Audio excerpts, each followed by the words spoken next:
નમસ્કાર વિદ્યાર્થી મિત્રો, હવે આપણે બીજો દાખલો જોઈશું. વર્તુળના કેન્દ્રથી 5 સેન્ટીમીટર દૂર આવેલા બિંદુથી દોરેલા સ્પર્શકની લંબાઈ 4 સેન્ટીમીટર છે. તો વર્તુળની ત્રિજ્યા PB શોધો. અહીં ત્રિકોણ PBA માં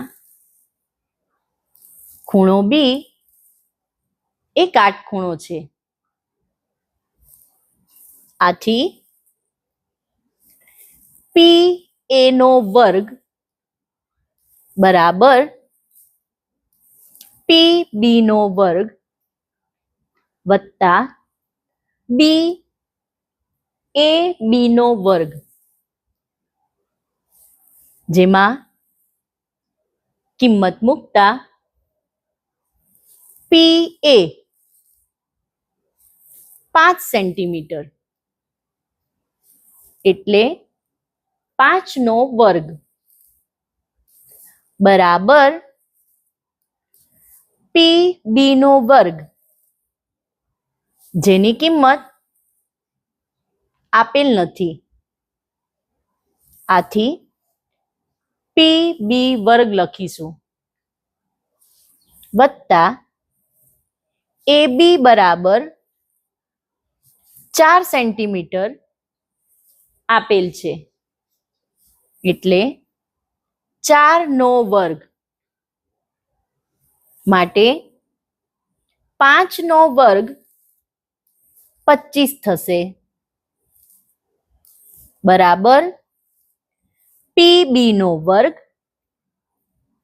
વત્તા 4 નો વર્ગ 16 થશે, માટે PB નો વર્ગ બરાબર 25. અહીં વત્તા 16 બરાબરની બીજી તરફ જતા ઓછા 16 થશે, માટે PB વર્ગ બરાબર 9, માટે PB બરાબર વર્ગમૂળમાં 9, માટે PB બરાબર 3 થશે. વિદ્યાર્થી મિત્રો, હવે બીજો દાખલો જોઈએ.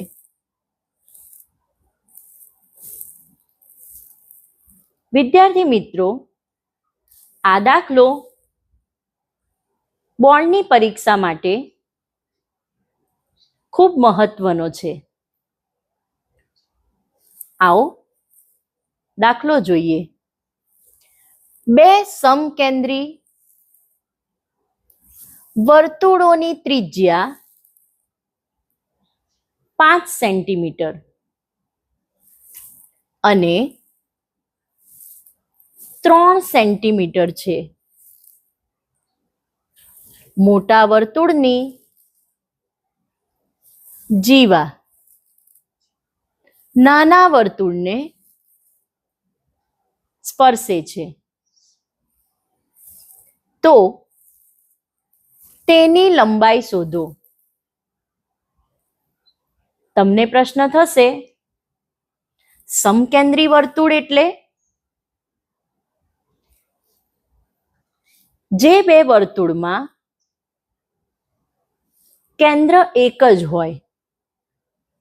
તમે જોઈ શકો છો આકૃતિમાં કેન્દ્ર P છે અને આ C2 નાનું વર્તુળ છે.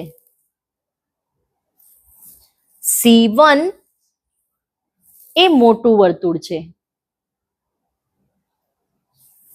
AB એ મોટા વર્તુળની જીવા છે. જે તમે જોઈ શકો છો નાના વર્તુળને સ્પર્શે છે. અહીં C2 વર્તુળની ત્રિજ્યા PM જે 3 સેન્ટીમીટર છે અને મોટા વર્તુળ C1 ની ત્રિજ્યા 5 સેન્ટીમીટર છે. તો આવો હવે આગળ દાખલો ગણીએ. અહીં ત્રિકોણ PMA માં ખૂણો M કાટખૂણો છે. આથી પાયથાગોરસના પ્રમેય મુજબ